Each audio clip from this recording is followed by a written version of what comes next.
Thank you. Thank you. The next speaker is Shriman Ramji Lal Suman.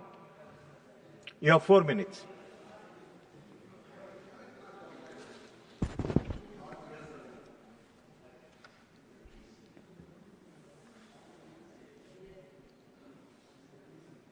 सभापति जी, 2005 में ये मनरेगा योजना शुरू हुई और इसका सीधा सीधा मतलब ये था सभापति जी कि ग्रामीण अंचल में जो बेरोजगार लोग हैं, श्रमिक लोग हैं, उनको मुस्तकिल काम मिले,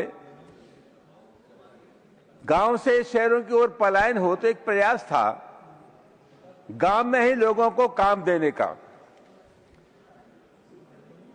इन्होंने इस मनरेगा का नाम ही बदल दिया और सभापति महोदय, हम उन लोगों में से जानते हैं कि इनको महात्मा गांधी के नाम से बहुत तकलीफ होती है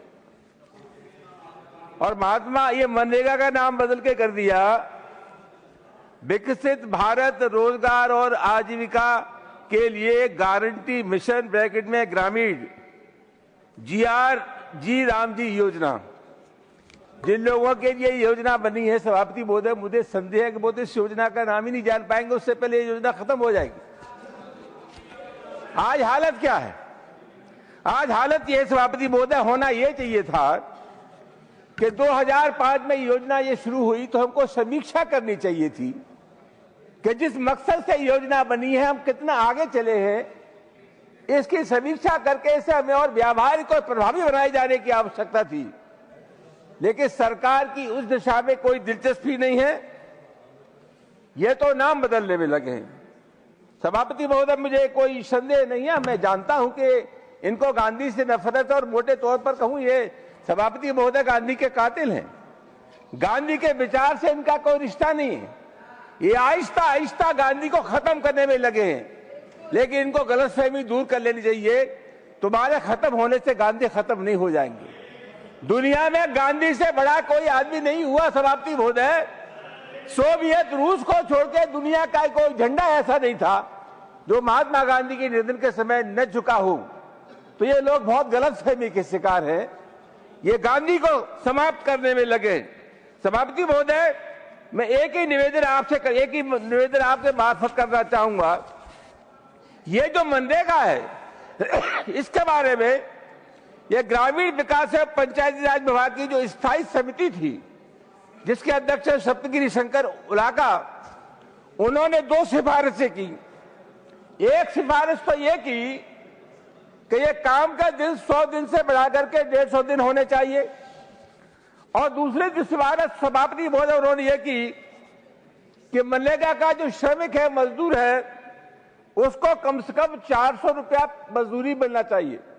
सभापति महोदय, ये बैठे हैं कृषि मंत्री, पता नहीं किस गलतफहमी के शिकार है। सभापति महोदय, ये मैं नहीं कह रहा हूं, लोकसभा में अपने जवाब में सरकार ने कहा है कि अब तक ग्रामीण अंचल में मनरेगा से सिर्फ 100 जगह 100 लोगों को नहीं, 100 श्रमिकों को नहीं, 1 साल में 50 दिन काम मिला है। सभापति महोदय, ये लिखने को कुछ भी लिख दे, लेकिन सबसे बड़ा सवाल क्या है? सबसे बड़ा सवाल यह है कि व्यावहारिक तौर से हमें यह समीक्षा करनी चाहिए कि मनरेगा का जो मजदूर है उसको कितने दिन काम मिल रहा है। सभापति महोदय, मैं आपके मार्फत निवेदन करना चाहूंगा, आज मनरेगा की जो मजदूरी है, मंत्री जी आपको जानकारी क्या है? आज जानकारी है सभापति महोदय कि उत्तर प्रदेश में मनरेगा के श्रम को मिलता है 225 रुपए रोज, 252 रुपए रोज। नागालैंड में मिलता है 242 रुपए, 241 रुपए, बिहार में 255 रुपए, मध्य प्रदेश में मनरेगा के मजदूर को यहां से आते हैं कृषि मंत्री 261 रुपए। सभापति महोदय, हमारा खुद गांव से रिश्ता है और खेती करते हैं। आज गांव में मजदूर को तनख्वाह मिल रही है, वेतन मिल रहा है कम से कम 500 रुपए रोज। मैं मंत्री महोदय से जानकारी चाहूंगा, सभापति महोदय, आपकी शर्तों पर कौन मनरेगा का मजदूर काम करेगा जब उसके सामने एक विकल्प है कि उसे 500 रुपया रोज मिल रहा है और आप दे रहे हैं उसे 252 रुपए उत्तर प्रदेश में? तो किसी भी कीमत पर उसका आकर्षण मनरेगा के प्रति नहीं बढ़ेगा। सभापति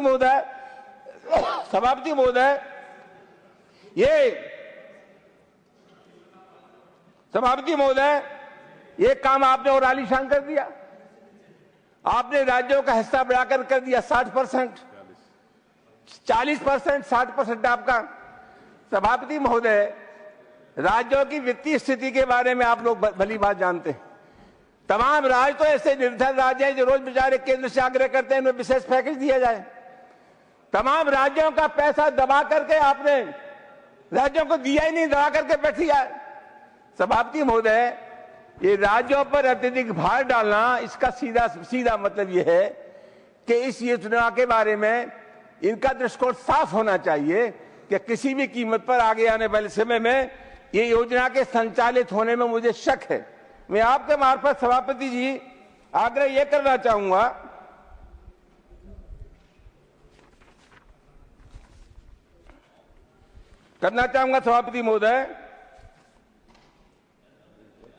सभापति महोदय, ये संयुक्त राष्ट्र संघ की एक रिपोर्ट है और उस रिपोर्ट में यह है कि 2050 तक शहर की और गांव की आबादी लगभग आधी हो जाएगी।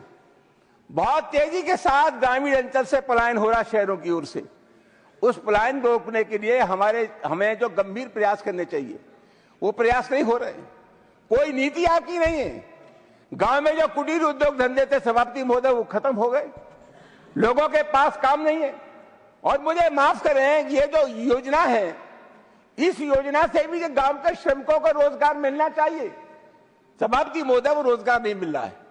ये कुल मिलाकर के स्थिति आज ये है सभापति महोदय, इसको और ज्यादा इन्हें व्यावहारिक बनाना चाहिए था। गांव के मजदूरों के साथ कैसे इंसाफ और ज्यादा हो। सभापति महोदय, इनकी तरफ इनका कोई ध्यान नहीं है। मैं आपके मार्फत सभापति महोदय, आप तो बहुत अच्छे आदमी हैं, भले आदमी बीच में ज्यादा टोका नहीं करते। मैं खत्म कर रहा हूँ 2 मिनट। सभापति महोदय, अब मैं एक ही निवेदन साहब से कहना हूँ, शिवराज सिंह चौहान भैया बैठे हैं, आपने इसका नाम क्या बदल दिया? सभापति महोदय, इनका नाम इतिहास में दर्ज हो जाएगा। इस योजना का नाम बदल करके आप नाथूराम गोड से योजना कर दीजिए। यही आप चाहते तो ज्यादा बेहतर होगा। बहुत बहुत धन्यवाद। धन्यवाद।